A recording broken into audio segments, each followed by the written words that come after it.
Hello friends, स्वागत है आपका मेरे यूट्यूब चैनल कैश फैक्ट्री में। तो आज हम लोग एनालिसिस करेंगे गुजरात इंडस्ट्री पावर को। तो इसका जो मार्केट कैप है वो आपका 1489 करोड़ का है और स्टॉक का पी मात्र आपका 8 है, जो अच्छी बात है। आरओसी आपका 9.62% है।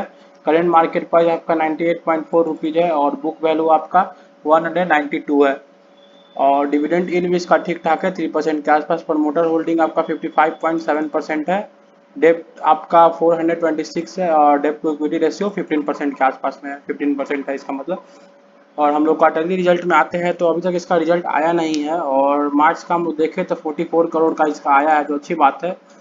और हम लोग कंपेयर करें तो थोड़ा सा कम आया है इसका आपका, पिछले जो आपका जो मार्च क्वार्टर है उसके हिसाब आपका उसका नेट प्रॉफिट से। और हम लोग एक मान सकते हैं कि यहाँ पे हल्का मल्का जो कंपनी है सफ़र कर रही है, बट इसका टेक्निकल बहुत सुपर है, हम बताते हैं आगे वीडियो में। तो हम लोग देखेंगे कि इससे आपका 2010 में जो 900 का सेल आपका 939 करोड़ का था, वो आपका इंक्रीज होके 1335 करोड़ का हो चुका है। और आपका जो नेट प्रॉफिट था 2010 में 107 करोड़, वो भी आपका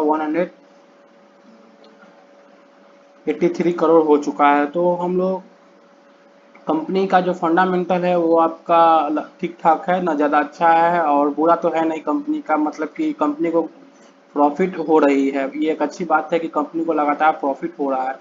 और हम लोग एक बार आते हैं तो इसका रिजर्व में आएंगे तो आपका रिजर्व कंपनी का इंक्रीज हुआ है। आपका 2760 करोड़ का रिजर्व हो चुका है और जो बोइंग आपका 426 करोड़ का है। और हम लोग एक बार फिक्स एसिड में जाते हैं तो कंपनी लगातार फिक्स एसिड बढ़ा रही है और अभी भी कंपनी का जो फिक्स एसिड है वो इंक्रीज हो रहा है। और जो प्रमोटर है वो आपका 55% है। प्रमोटर में चेक करते हैं कौन कौन है अपना। ये आपका गुजरात की सरकारी कंपनी है। और हम लोग एफ आई डी आई में जाते हैं तो आपका डी आई में भी Life Insurance Corporation of India and H D F C trust company limited ये भी है आपका। और पब्लिक के पास 25% का होल्डिंग है। तो हम लोग एक बार आते हैं और कंपनी का बिजनेस चेक करते हैं कि क्या करती है। तो Gujarat Industry Power Company Limited engage in the generation of electricity.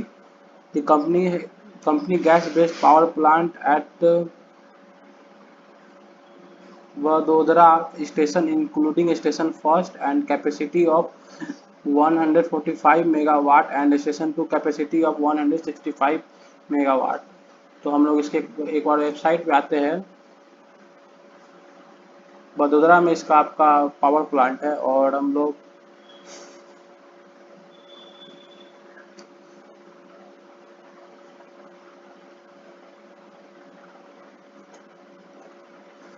इस यहाँ पे पावर जनरेशन में आते हैं तो ये आपका हर पावर जनरेशन में 4 टाइप में आपका बड़ोदरा में स्टेशन फर्स्ट, स्टेशन सेकेंड और आपका इग्नाइट पावर प्लांट भी है इसका सूरत में। और हम लोग सोलर एंड विंड एसेट भी है आपका। और प्लांट परफॉर्मेंस तो हम लोग एक बार आते हैं सोलर एंड विंड में।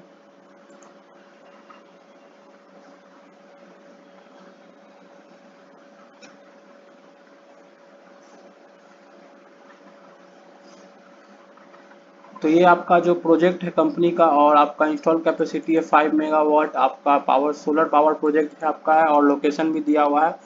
ये हम लोग को उतना काम का नहीं है, तो हम लोग डायरेक्ट आते हैं। हम लोग एक बार जान गए ना कि ये इसका ये चार है बिजनेस है। और हम लोग एक बार आते हैं इसका जो टेक्निकल है उसको। तो हम मैंने कुछ दिन पहले बोलिंजर बैंड का अपना वो जो वीडियो बनाया था कि बोलिंजर बैंड के सहारे कैसे ट्रेड किया जाए।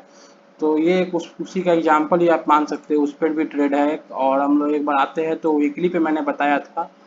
तो आपका जो वीकली है वो आपका इसमें बैंड आपका जो है बोलिंजर बैंड के साथ प्राइस जा रहा है, तो ये एक बुलिश साइन माना जाता है। और आपका तीनों टाइम फ्रेम पे जा रहा है, डेली पे भी जा रहा है, आपका वीकली पे भी जा रहा है और आपका मंथली पे भी जा रहा है। तो इस हिसाब से कंपनी का जो टारगेट बैठता है वो आपका बैंड के साथ आपका ये आपका 143 का टारगेट आता है। और ये यहाँ से आपका 46% के आसपास में है। और 46% आपका अच्छा गेन माना जाता है 1 ईयर में, सॉरी हाँ 1 ईयर में आपका 46% एक अच्छा गेन है। और हम लोग एक बार आवरली में भी देखते हैं तो आवरली में भी इसका बैंड हमको ब्लास्ट नज़र आ रहा है। हाँ बैंड इसका ब्लास्ट है। और हम लोग डेली में भी ब्लास्ट है, एक बार रिपीट कर रहा हूँ। और मंथली में तो है ही है। तो हम लोग का जो स्टॉप लॉस होगा इस कंपनी में और सबसे अच्छी बात क्या है कि ये कंपनी मात्र आपका 8 के पीई पे चल रही है, तो एक अपने में एक अच्छा साइन माना जाता है। और हम लोग का जो स्टॉप लॉस होगा ये होगा 84 का। और जो अगर हम लोग अभी बाई करते हैं तो अभी जो